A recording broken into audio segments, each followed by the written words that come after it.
Hello বন্ধুরা, তোমরা যারা স্কুল, কলেজ, বিশ্ববিদ্যালয়, ইউজি, পিজি, নার্সিং, ডিপ্লোমা যে কোনো আমার রাজ্যের ভাই বোন রয়েছে যারা পঠরত, তোমাদের প্রত্যেকের জন্যই রয়েছে Swami Vivekananda merit cum scholarship.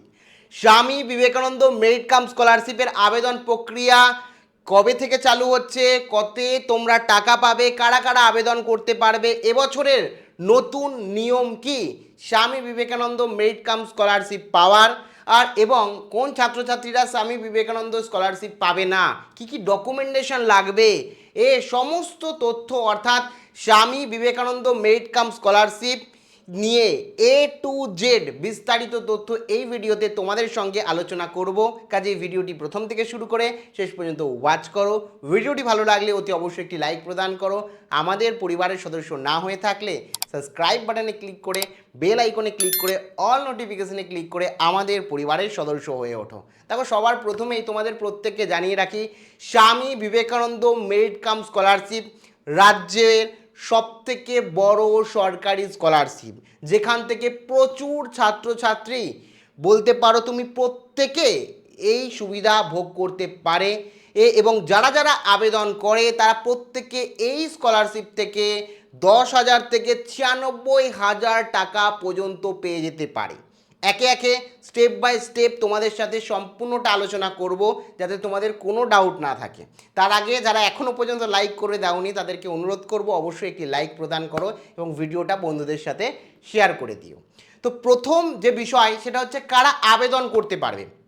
যারা এসসি, এসটি, ওবিসি, সংখ্যালঘু আমার ভাই বোন রয়েছে, তারাও যেমন এই স্বামী বিবেকানন্দ মেরিট কাম স্কলারশিপে আবেদন করতে পারবে, তেমনি যারা জেনারেল কাস্টের আমার ভাই বোন রয়েছে তারাও এই স্কলারশিপে সমানভাবে আবেদন করতে পারবে। অর্থাৎ রাজ্যেও ও প্রসিদ্ধ যে কোনো কলেজ বা বিশ্ববিদ্যালয়ের এর যে কোনো ছাত্রছাত্রী কিন্তু আবেদন করতে পারবে। অর্থাৎ পশ্চিমবঙ্গ রাজ্যের যদি স্টুডেন্ট হয়ে থাকো তোমরা প্রত্যেকে আবেদনযোগ্য। এবার বলে রাখি মেন এলিজিবল ক্রাইটেরিয়া তিনটি, যেখানে প্রথম হচ্ছে তোমাকে পশ্চিমবঙ্গের স্থায়ী বাসিন্দা হতে হবে। অর্থাৎ তুমি যে পশ্চিমবঙ্গে বসবাস করো বিগত 10 বছরের বেশি হয়ে গেছে তার প্রমাণস্বরূপ কিন্তু তোমাকে একটা ডকুমেন্টেশন দিতে হবে, অর্থাৎ স্থায়ী বাসিন্দা তোমাদের হতে হবে।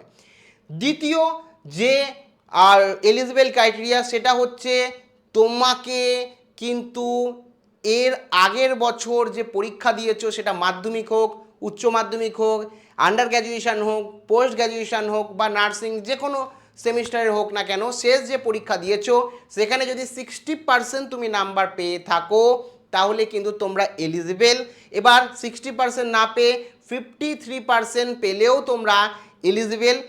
সেটা আমি বলছি। ধরো যারা মাধ্যমিক দিয়েছো ও উচ্চ মাধ্যমিক দিয়েছো, মাধ্যমিক দিয়ে একাদশ বা দ্বাদশ শ্রেণীতে পড়ছো, যারা উচ্চ মাধ্যমিক দিয়ে কলেজে পড়ছো, গ্র্যাজুয়েশন পড়ছো বা অন্য কোনো মানে ডিপ্লোমা বা নার্সিং করছো, তাদের 60% মাধ্যমিক এবং উচ্চ মাধ্যমিকে পেতে হবে। কিন্তু যারা গ্র্যাজুয়েশন পাস করেছো ও এবং পোস্ট গ্র্যাজুয়েশনে এই মুহূর্তে ভর্তি হয়েছো বা হবে, তাদের কিন্তু 53% যদি গ্র্যাজুয়েশনে নাম্বার থাকে তাহলেই কিন্তু তোমরা সরাসরি এই আবেদন করতে পারবে স্বামী বিবেকানন্দ মেরিট কাম স্কলারশিপে।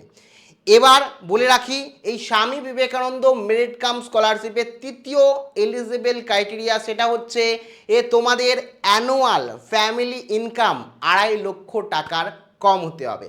তোমাদের বছরের পরিবারের মোট আয় যদি 2.5 লক্ষ টাকার কম হয় তাহলে কিন্তু তোমরা প্রত্যেকে আবেদন করতে পারবে। এক্ষেত্রে অবশ্যই বলে রাখি যে সমস্ত আমার ভাই বোন বোর্ড এক্সাম কিংবা কলেজে টপার হয়েছে তাদের কিন্তু জন্য কিন্তু কোনো রকম ফ্যামিলি ইনকাম 2.5 লক্ষ টাকা হতে হবে বাধ্যতামূলকতা নেই।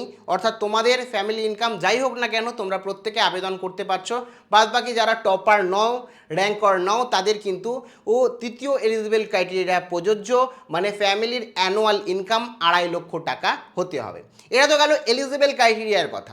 এবার কথা হচ্ছে কি কি ডকুমেন্টেশন লাগবে এবং কবে আবেদন শুরু হবে।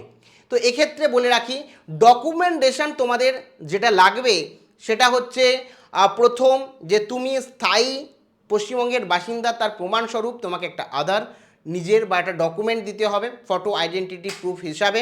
দ্বিতীয়, তুমি যে 60% পেয়েছো বা 53% পেয়েছো আন্ডার গ্র্যাজুয়েশনে বা বোর্ড এক্সামে 60% পেয়েছো বা আগের পরীক্ষায় বিগত পরীক্ষায় 60% পেয়েছো, তার প্রমাণস্বরূপ কিন্তু তোমাদের প্রত্যেককে তোমাদের বিগত বছরে যে পরীক্ষা দিয়েছো তার মার্কশিট দিতে হবে।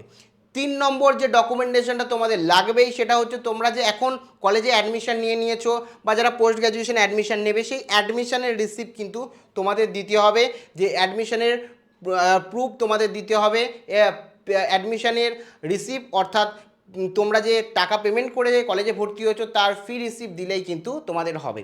4 নম্বর যে ডকুমেন্টেশনটা লাগবে সেটা হচ্ছে তোমাদের অ্যানুয়াল ফ্যামিলি ইনকাম যে 2.5 লক্ষ টাকার কম, তার প্রমাণস্বরূপ কিন্তু তোমাদের এর ইনকাম সার্টিফিকেট দিতে হবে। আর অবশ্যই মাথায় রাখবে এই ইনকাম সার্টিফিকেটটা কিন্তু তোমরা এসডিও কিংবা ভিডিওর থেকে নেবে কিংবা গ্রেড প্রাপ্ত কোনো গ্যাজেটেড অফিসারের থেকেই কিন্তু এই ইনকাম সার্টিফিকেটটা নেবে।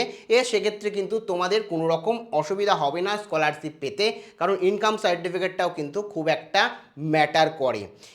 এরপরে পঞ্চম যে ডকুমেন্টেশনটা তোমাদের লাগবে সেটা হলো তোমাদের ব্যাংক ডিটেলস। ব্যাংকের ডিটেলস অর্থাৎ যে স্কলারশিপে যে তুমি অ্যামাউন্টটা পাবে সেই অ্যামাউন্টটা তোমার ব্যাংক অ্যাকাউন্টে যাতে সরাসরি ঢুকে যায়, সেই কারণে তোমার নিজস্ব ব্যাংক ডিটেলস তোমাকে কিন্তু দিতে হবে। এরপরে যদি তোমার কাস্ট সার্টিফিকেট থাকে, তুমি যদি এসসি বা ওবিসি হয়ে থাকো সেই কাস্ট সার্টিফিকেট দিতে হবে তোমাকে।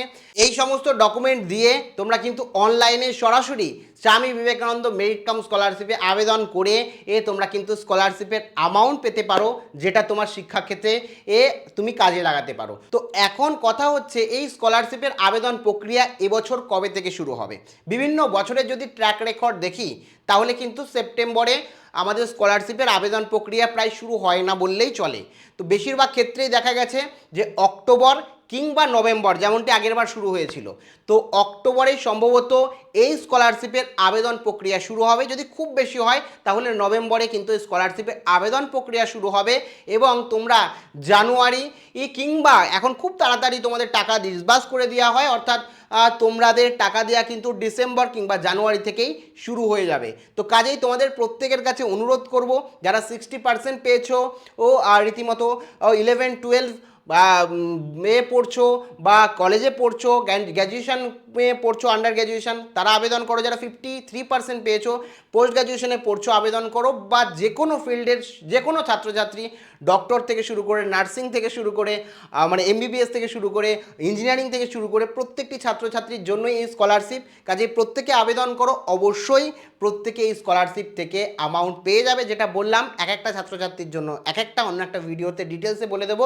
যদিও তোমার 10,000 থেকে শুরু করে বছরে 96,000 টাকা পর্যন্ত কিন্তু এই স্কলারশিপ থেকে তোমরা প্রত্যেকে পেয়ে যেতে পারো। তো তোমাদের সমস্তটাই জানালাম Swami Vivekananda merit cum scholarship সম্বন্ধিত।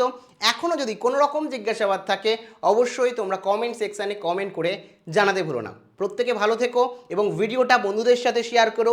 এছাড়া সরকারি স্কলারশিপের সাথে তোমরা প্রাইভেট স্কলারশিপেও আবেদন করে সরকারি স্কলারশিপের সাথে বেসরকারি স্কলারশিপেও কিন্তু পেয়ে যেতে পারো। তো বেসরকারি স্কলারশিপে আবেদন প্রক্রিয়া অলরেডি চলছে, এখানে ক্লিক করে এখনই আবেদন করে নিতে পারো। এছাড়া ইন্টার্নশিপ করতে চাইলে কলেজে পড়ার সাথে সাথে এখানে ক্লিক করে ইন্টার্নশিপে আবেদন করতে পারো।